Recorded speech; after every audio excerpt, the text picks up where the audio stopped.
Hello. Well, first of all, thank you all for joining us today for the 7th annual Hands Across the Sand event. My name is Jennifer Rubiello. I'm the State Director for Environment Florida.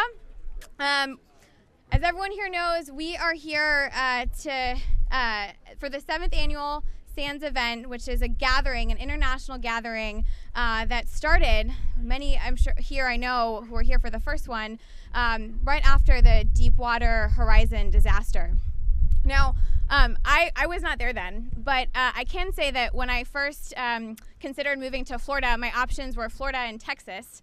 And I can tell you, all things being equal, I decided not to move to Texas because I didn't want to live in a place where there are oil rigs dotting the coastline and where fracking devastates the health of communities.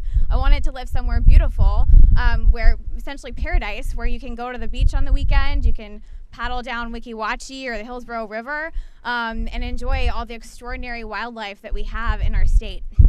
So that's how I got here. This is why this event is incredibly special and important to me, probably my favorite all year round. I am thrilled that there are so many people here, elected officials, folks from the business community, Floridians, community members, families, and different community organizations to support this event. We are all here today to say no to offshore drilling, no to seismic airgun blasting, and yes to clean, renewable energy.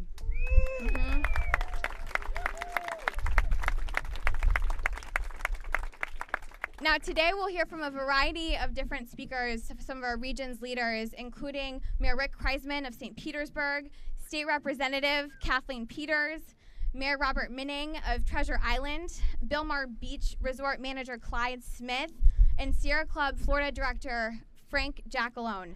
Now, I'd also like to highlight a whole bunch of other people who are making this event incredibly special.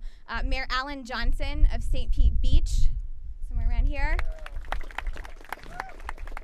Vice Mayor Tom Barnhorn of Seminole. Commissioner Michael Smith of Largo. St. Petersburg Council Member Carl Nurse. And Commissioner Reyes Sieber of Tarpon Springs. Thank you all for being here. Did I miss anyone? Pretty sure I didn't. Okay.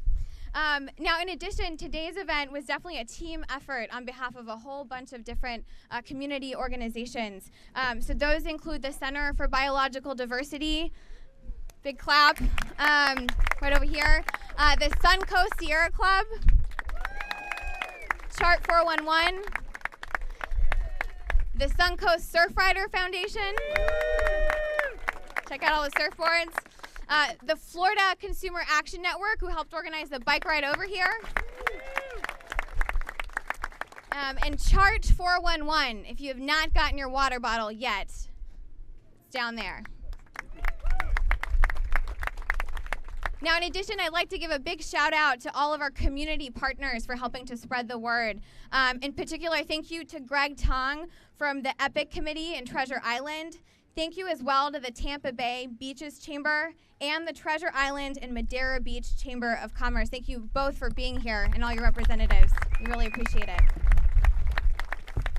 Now, on top of that, thank you to the Rise Above Plastics Coalition, the Florida Bicycling Association, Friends of the Pinellas Trail, Florida Food and Water Watch, Friends of Tampa Bay National Wildlife Refuges, the League of Women Voters in the St. Petersburg area and North Pinellas, the St. Pete Bike Co-op, the Awake Pinellas, and Organized Tampa. So as you can see, it's a wide breadth of organizations that support this cause.